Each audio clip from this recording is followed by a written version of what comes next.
How to schedule quantity and cost of putty as textured finish acrylic solvent based in Revit. Create shared type parameter. Select new type putty cost. Type of parameter currency. Okay. Go to project parameters. Click add shared parameter. Select, then select putty cost.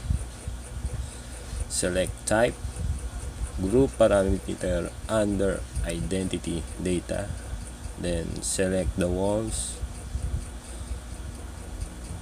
Okay. Create global parameter to assign in our putty cost parameter. Global parameter, create new type putty cost. Type of parameter currency. Group parameter under identity data. Okay, let's put the price, say $4.50. Apply and okay. Then assign putty cost from global parameter into the wall. Select the flat wall to be textured. Go to edit type. Look for putty cost. Select and pick the putty cost. Okay.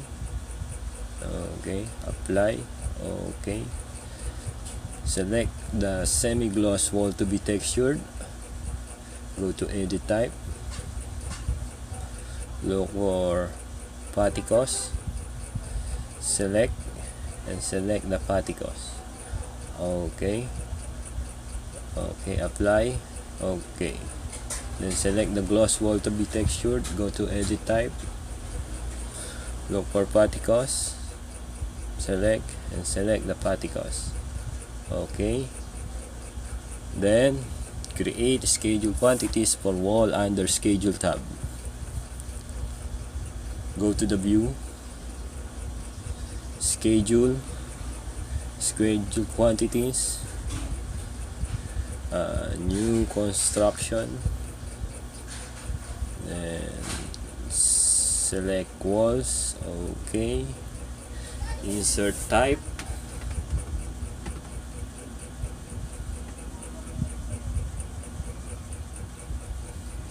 the area,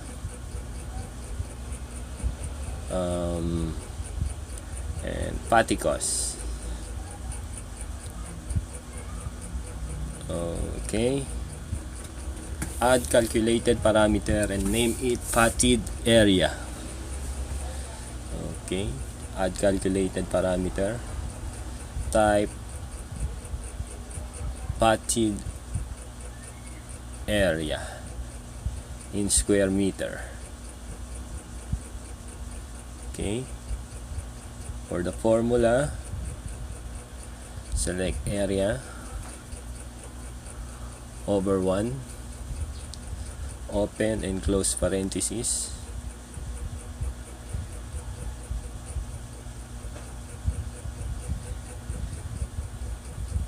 then times 2.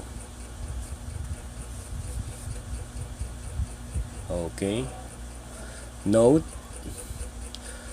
2 is the puttied area at both faces of the wall. 8,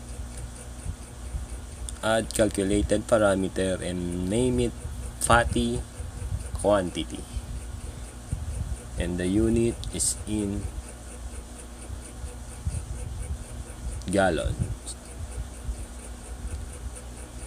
For the formula, select puttied area times 0.2,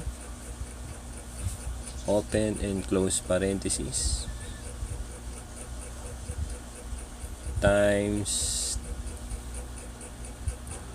1.10. Okay. Note, 1 gallon putty is equals to 5 to 6 square meter of textured finish, which equals to 0.2 gallon per square meter. 1.10 is the plus 10% additional quantity for wastage. 9. Add calculated parameter and name it total cost. Okay. Type total cost.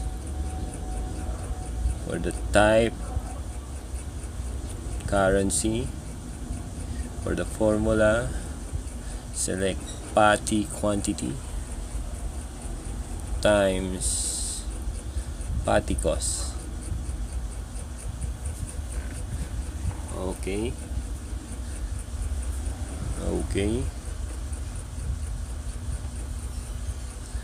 Then go to sorting and grouping, check grand totals, formatting, total cost, alignment right, check field format. Okay. Calculate totals, putty cost, alignment right, field format. Okay. Putty quantity right, check field format, uncheck, select fix 2 decimal places, use digit grouping, calculate totals, putted area, alignment right, check field format, uncheck, select fix 2 decimal places, use digit grouping, calculate totals, area, alignment right, appearance, uncheck blank row before data. Okay. Let's see the schedule. So you have the type, the 3 wall, semi-gloss to be textured, gloss, flat, and the semi-gloss. So we have the area, the putted area, the putty quantity, the putty cost, and the total cost. Okay, let's try to change the cost. Go to global parameter, select putty cost, let's say 460, apply, and okay. Now you have the revised cost. Thank you.